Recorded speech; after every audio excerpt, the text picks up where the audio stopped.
Ngiyavuma ukuhamba nalesi sifundo, futhi emavikini amahlanu alandelayo sizoba nesikhathi sokwabelana ngezinto ezithile ezingase kube okokuqala ezizwayo noma kungenzeka ukuthi uke wazizwa kodwa awukazisebenzisi. Imvamisa yezezimali iwumqondo ojabulisayo, ongifundise ngokuhamba kwesikhathi, futhi ngizokutshela ukuthi lokhu kushintsha indlela obuka ngayo konke empilweni. Uzothola ukuthi njengoba uqala ukuqonda nokusebenzisa imvamisa yezezimali, uzongena eqenjini elincane futhi elikhethekile labantu, futhi lolu qembu lihlala impilo enothile. Ngithanda ukucela ukuthi wenze isinqumo sokuba unakekele lokho esifundisa lapha, futhi uqinisekise ukuthi uhambele lapha nsuku zonke phakathi nalezi zinsuku ezinhlanu. Uma ufuna ngempela ukubona izinto zishintsha, hayi nje ukuba khona ezinsukwini ezinhlanu, kodwa sikhona ithuba lokubuyela futhi ubuke okuphindaphindiwe kwansuku zonke. Ngakho-ke uma usuyilalele ngosuku lokuqala, ungayilalela ngomsombuluko, uLwesibili, uLwesithathu, uLwesine, uLwesihlanu, uMgqibelo, uSonto, njalo. Ungaqhubeka nokuhlola lezo zifundo, futhi ukuphindaphinda kwalokhu okukhuluma ukuthi kwenza umehluko. Manje, kuthathe isikhathi kimi ukuqonda lokhu, kodwa ngizokutshela, lapho ngiqonda futhi kwaqala ukusebenza kimi, konke empilweni yami kwashintsha. Ngakho, egameni lika singadlulisa ama-slides, sicela. Ubani ophathekayo ngemishini yokubonisa? UTommy. Nazi, futhi ngizephiwe ngaphambi kwalokho. Manje konke kuhambe kahle. Imvamisa yezezimali iwumqondo okungelula ukuwuthola ngabantu abaningi. Nganginakho lokhu kusebenza kimi, kodwa ngangingaqondi kahle. Bengiyinto ebizwa ngokuthi unolwazi olungaziwa, ngangihamba kahle kakhulu, kodwa ngangingakwazi ukuchaza ukuthi kungani ngihamba kahle. Kuyinto ethokozisayo, kodwa uma uqhubeka ukufunda, isebenza njengemilingo. Manje, uzobona lapha imigqa. Uma singaphindaphinda ukuze sithole isikrini esigcwele, sicela. Uzobona imigqa esinayo esikrinini. Lezi zihloko zisetshenziselwa ukukhombisa amahluko okuphakamisa. Kuyiqiniso ukuthi akulona kahle kulolu hlobo, kodwa kunezikhathi ezingenakubalwa, futhi zonke zihlala kuhamba kahle. Kwesinye isikhathi, kunezinga okuthile kuyivocavo. Konke emhlabeni. Ngithole isiphepha lapha, lesi siphepha sinesivivinyo. Hamba kancane sihlakaniphe. Ngangisendaweni enzima kakhulu. Uyazi, kunezindawo eziningi abantu abaphila khona impilo yabo yonke, bethwele izikweletu ezinkulu kunezinto abazitholayo. Ngakho-ke, kwathi lapho engibuza khona, Bob, ufunda okuthile? Ngiphendule ngathi, angazi, kusho ukuthini lokhu? Wathi, ufunda okuthile? Ngaphendula ngathi, cha, angifundi. Kodwa lokhu kwakungelona iqiniso, ngiyakwazi ukufunda, kodwa angifundi. Bheka, ngangisemhlabeni ongejwayelekile. Iningi labantu abakwazi ukufunda, kodwa abenzi kahle ngokufunda. Wathi, uma ufunda le ncwadi futhi wenze kahle konke engikukhombisa, uzoba nezezimali zonke ozifunayo. Kwakungelula ukwamukela lokhu, kodwa ngakholelwa ukuthi yena ukholelwa. Futhi angazi ukuthi kungani, kodwa ngayinquma ukwenza konke lokhu njengoba etshela. Kwakungeminyaka engu-26, ngaleso sikhathi, ngangingenamfundo esemthethweni, kwaze kwaba namahora ambalwa kuphela ekolishi, futhi ngangingenazo izifundo zebhizinisi. Ngangingenalo lutho engingaphakamisa uma ngifuna umsebenzi. Ngaleso sikhathi, ngangithola imali engu-$406 futhi ngaqala ukulalela. Wathi kufanele nginqume ukuthi ngithanda ini futhi ngibhale kumakhadi. Kusukela lapho, ngiye ngiba nekhadi esikhwameni sami. Ngemuva kwekhadi, kwakukhona isisho esivela ku-Earl Nightingale, isisho semigomo. Wathi, lempi enkulu, lento engabonwa ngumuntu wonke ngaphandle kokuthi umuntu oyiqondayo, yiyo ephakamisa impumelelo eyonke emhlabeni. Ngibhalela umgomo wami kuleyo khadi. Wathi, ngicela ukuthi uhlole futhi ube nesinqumo sokuthi ufuna ukuthini. Ngakho-ke, ngabhalela kumakhadi ukuthi ngifuna imali engama-$25,000. Empeleni, ngangingenabo abantu ababesebenza ngama-$25,000. Kwakungelula ukwazisa ukuthi ngingathola ama-$25,000, kodwa ngabhalela kumakhadi njengoba kusho. Wathi, ngifuna ukuthi uqale ukufunda le khadi nsuku zonke. Funda njalo. Lokhu kwakuhlukile kakhulu kumuntu onjengami, kodwa ngithathe ikhadi futhi ngaqala ukufunda. Ngizokutshela ukuthi kwenzekeni futhi kwaba yisikhathi eside ngaphambi kokuba ngiqonde. Ngalokhu ngafaka emqondweni umqondo wokwenza imali.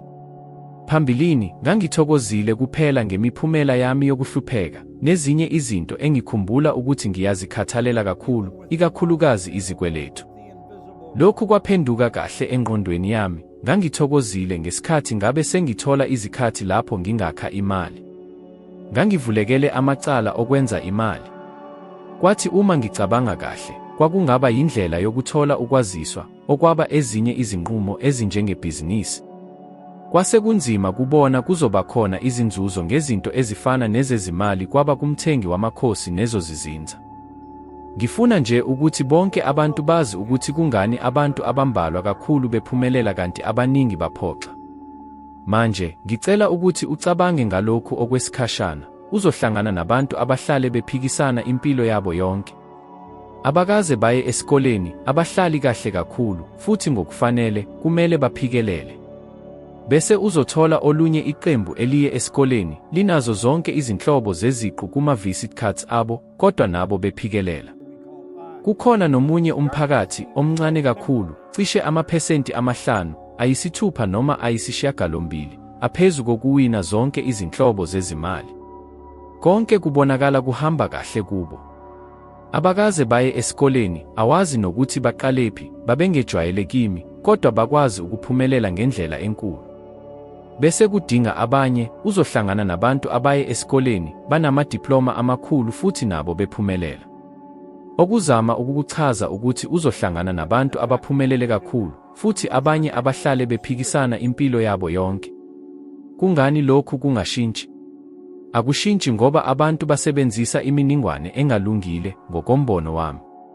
Futhi nginqume ukuthi ngizobaqala ukufundisa lokhu, futhi yikho engikuthumele kuqala. Manje, uma unikeza ukunaka okwengeziwe, sizoba nesethingo ethokozisayo kakhulu. Cabanga ngalokhu kanje okwesikhashana, kuzodingeka ufunde isikhathi eside uma uhlela ukwenza okuthile.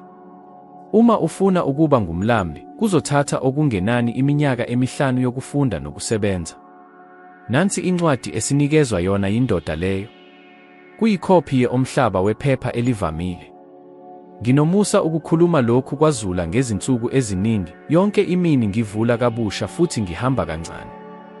Umuntu onikezile lokhu kuncwadi yincwadi yakhe yengxenye yakhe waphumelelayo emabhizinisini.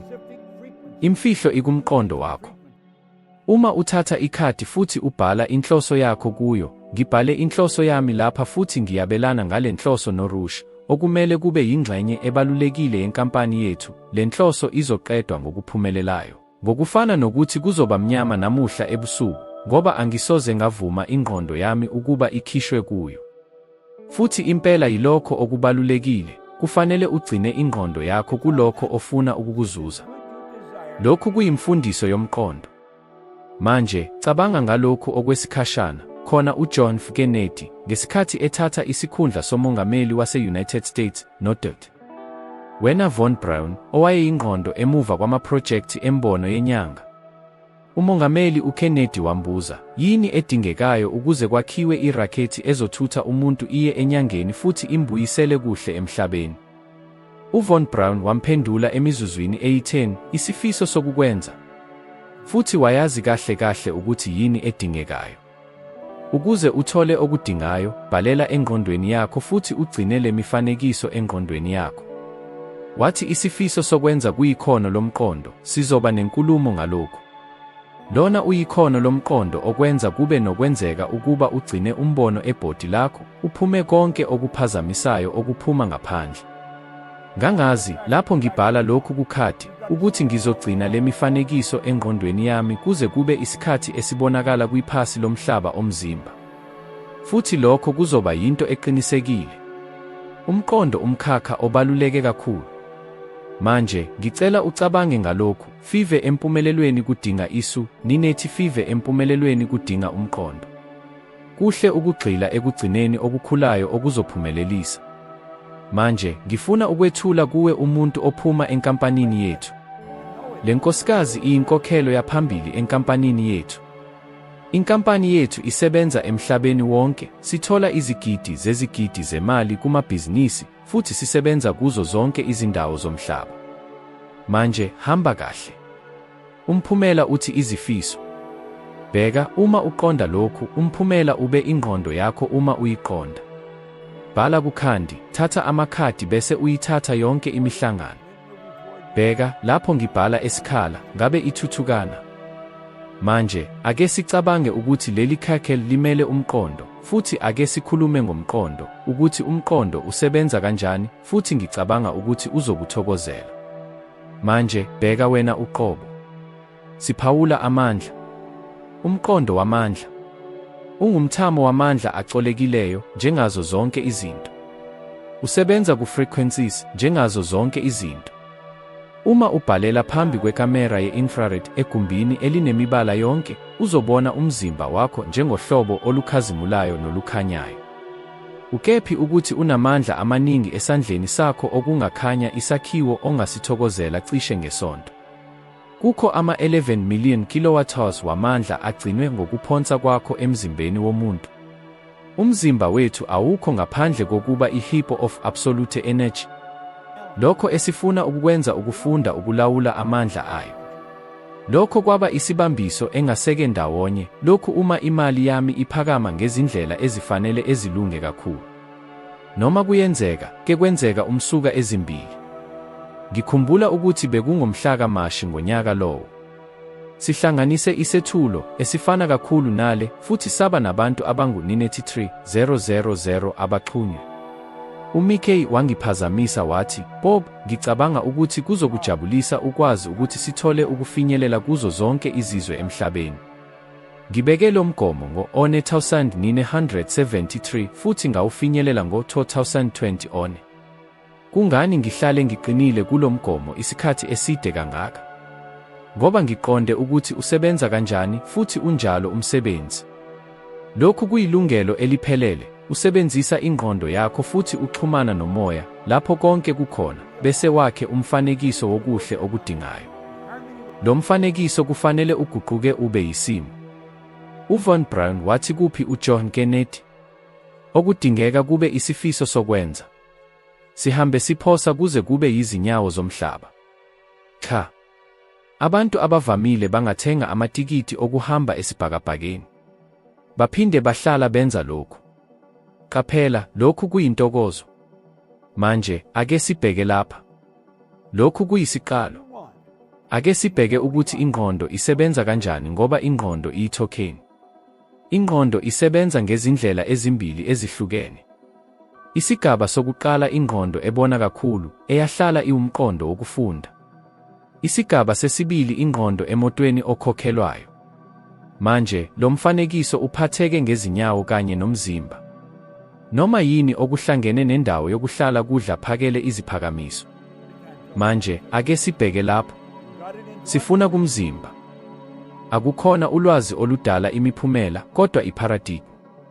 Okuthinta engqondweni yethu engaphansi kwengqondo okwenza imiphumela. Uma ufuna ukushintsha imiphumela, kufanele ushintshe iparadigm. Udinga ukwakha iparadigm entsha, futhi lokhu kuzoba nemiphumela emisha eshintsha isithombe sakho, noma kudinga isithombe esisha sokuziqonda. Manje, lokhu kunamandla kakhulu futhi kuqondwa ngabantu abambalwa kuphela. Iparadigm uhlelo lwengqondo oluthatha cishe ukulawula ngokuphelele izindlela zethu zokuziphatha, futhi cishe yonke imikhuba yethu ejwayelekile noma imikhuba ejwayelekile. Hamba nami lapha. Ngifuna ukuthi ubheke izindawo ezithile zempilo yakho lapho iparadigm yakho inethonya elikhulu, ilayisha indlela ohlangabezana ngayo, okubhekisela ekutheni indlela obona ngayo izinto. Iparadigm yakho ilawula ukusetshenziswa kwesikhathi sakho, ubuchule bakho, ukusebenza kahle kwakho, ukukhiqiza kwakho, izimiso zakho.